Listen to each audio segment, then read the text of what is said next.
जिंदगी में आपका भी ध्यान नहीं लग रहा। ज्यादा सोचने की वजह से बार बार आपको घबराहट होती है और आपका हृदय भी जोर जोर से धड़कता है और बार बार निगेटिव विचार आपके भी दिमाग में आते हैं। तो इस ज्यादा सोचने वाली बीमारी से बचने के लिए और इस बीमारी को दूर करने के लिए आज हम आपको एक बौद्ध भिक्षु की कहानी के माध्यम से आपकी समस्या का हल बताएंगे। तो आज के इस कहानी को पूरा देखें ताकि आप भी इस कहानी को सुनने के बाद आपकी समस्या से छुटकारा पा सके। तो चलिए आज के कहानी की शुरुआत करते हैं। एक बार चीन के एक हिस्से में बहुत बड़ा मठ था जहां लगभग 500 भिक्षु रहते थे। वो सभी अपने गुरु के मार्गदर्शन में खुद को जानने का अभ्यास कर रहे थे। एक दिन एक लड़का उस मठ में शिष्य बनने के लिए आया। उसने मास्टर से कहा, मास्टर, मैं खुद को जानना चाहता हूं। मैं सच की तलाश कर रहा हूं। मैं पता लगाना चाहता हूं कि सच क्या है। मास्टर ने उसकी ओर देखा और कहा कि अगर तुम सच जानना चाहते हो तो तुम्हें अपना पूरा जीवन दांव पर लगाना होगा। सच को जानने में तुम्हारा पूरा जीवन लग सकता है, फिर भी इस बात की गारंटी नहीं है कि तुम्हें इस जीवन काल में सच का पता लगेगा या नहीं। क्या तुम इसके लिए तैयार हो? शिष्य ने कहा। मास्टर, मैं यहां पीछे मुड़ने के लिए नहीं आया हूं, मैं इसके लिए तैयार हूं। गुरु ने कहा, अगर ऐसा है तुम एक काम करो, इस मठ में 500 भिक्षु है, तुम उनके लिए चावल कूटने का काम करो। बस सुबह से शाम तक चावल कूटने का ही काम करो और जब तुम थक जाओ तो सोने चले जाओ। फिर अगली सुबह उठकर चावल को कूटना शुरू कर दो। इसके अलावा कुछ और मत करना। किसी और चीज के बारे में मत सोचना। बस इस रास्ते पर चलते रहना और दोबारा मेरे पास मत आना। जरूरत पड़ने पर मैं खुद तुम्हारे पास आऊंगा। उस लड़के ने गुरु के आदेश का पालन करते हुए चावल कूटना शुरू कर दिया। उस मठ में 500 शिष्य थे।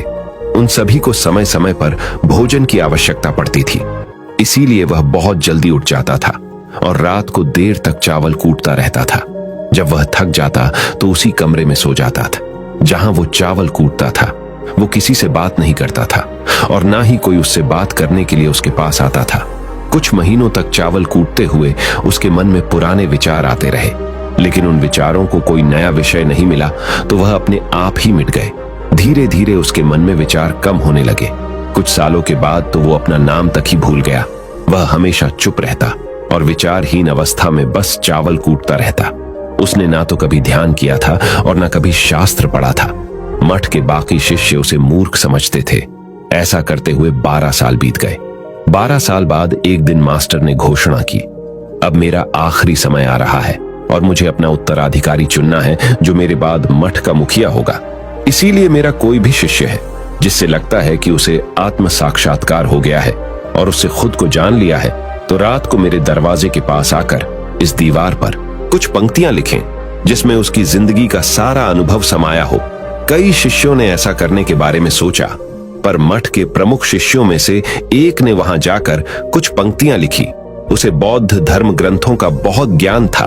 सभी शिष्यों को लगता था कि वो इस मठ का उत्तराधिकारी बन सकता है। उसने लिखा था कि मन एक दर्पण की तरह है जिस पर विचारों और इच्छाओं की धूल जमा हो जाती है। इस धूल को हटाने के लिए ही ध्यान है।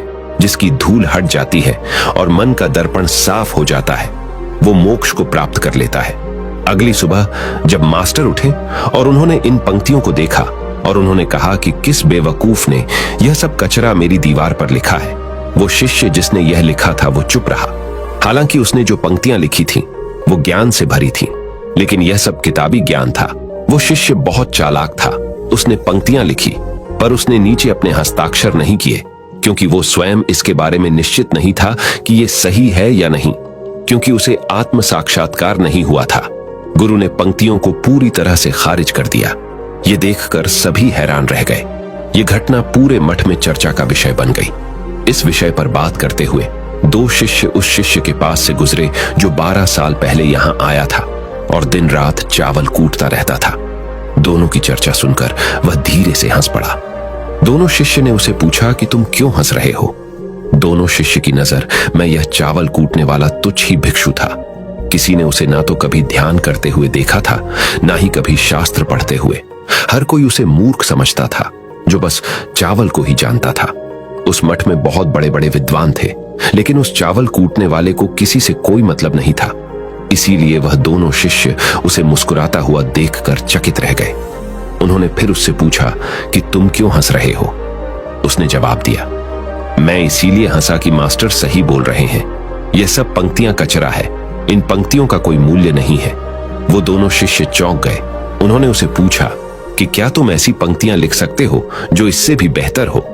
चावल पीसने वाले ने जवाब दिया, नहीं, क्योंकि मैं अनपढ़ हूं, लेकिन हां, मैं कुछ पंक्तियां कह सकता हूं। अगर तुमने उन पंक्तियों को तुम लिख सकते हो तो मैं तुम्हारे साथ जाने के लिए तैयार हूं। उन दोनों शिष्यों ने कहा, ठीक है। वे मास्टर के कमरे के पास गए और चावल कूटने वाले ने कुछ पंक्तियां बोली और दूसरे शिष्य ने उस दीवार पर लिख दिया और उन पंक्तियों के नीचे लिख दिया कि चावल कूटने वाला। उन्हें लगा कि मास्टर इस पर भी गुस्सा करेंगे। जो पंक्तियों उसने लिखने के लिए कहा था बहुत अद्भुत थी और वो पंक्तियां थी, मन तो बस एक का भ्रम है ना, तो मन है ना ही मन का कोई दर्पण है, और जब मन ही नहीं है तो धूल कहां ठहरेगी। जो ये जानता है वो सच को जान गया। जब गुरु ने ये पंक्तियां देखी तो वे आधी रात को उठे और चावल कूटने वाले के पास गए। वह सो रहा था। मास्टर ने उसे जगाया और कहा कि ये लो, मेरी छड़ी और मेरे वस्त्र ले लो। आज से तुम मेरे उत्तराधिकारी हो, लेकिन इस मठ को छोड़कर कहीं दूर चले जाओ, क्योंकि इस मठ में बहुत सारे विद्वान हैं जो खुद को तुमसे ज्यादा श्रेष्ठ मानते हैं और वो तुम्हें मार देंगे। वो इस बात को बर्दाश्त नहीं कर सकते कि एक साधारण सा चावल कूटने वाला उनसे ज्यादा विद्वान निकला। तुम्हें वह सारा ज्ञान हो गया है जो मुझे है।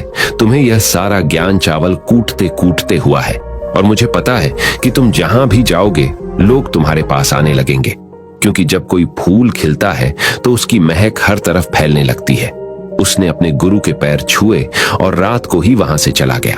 अगर हम अपनी जिंदगी में देखें तो पाएंगे बहुत से लोग सोचते हैं कि ध्यान केवल एक ही जगह बैठकर आंखें बंद कर कर ही किया जा सकता है, लेकिन हकीकत में ऐसा नहीं है। ध्यान तो चलते चलते भी किया जा सकता है, अपना कुछ काम करते हुए भी ध्यान किया जा सकता है।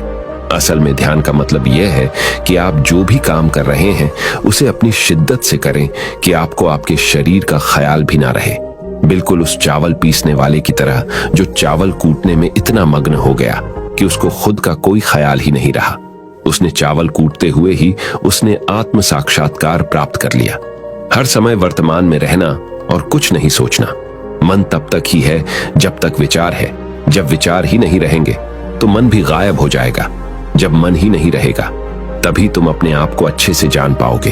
असल में हमें अपने वास्तविक रूप को जानने के लिए कोई अन्य साधना करने की आवश्यकता नहीं है। हम जो कुछ भी कर रहे हैं बस उसमें हमें पूरी तरह से खो जाने की जरूरत है। अपने काम में इस कदर से लीन हो जाओ कि आपका काम भी ध्यान बन जाए। दोस्तों, उम्मीद है कि आपको यह वीडियो पसंद आया होगा। अगर वीडियो पसंद आया हो तो दोस्त और परिवार के साथ यह वीडियो को शेयर जरूर करें ताकि उनको भी थोड़ी सी मदद मिले। मिलते अगले वीडियो में, तब तक अपना ख्याल रखें। धन्यवाद।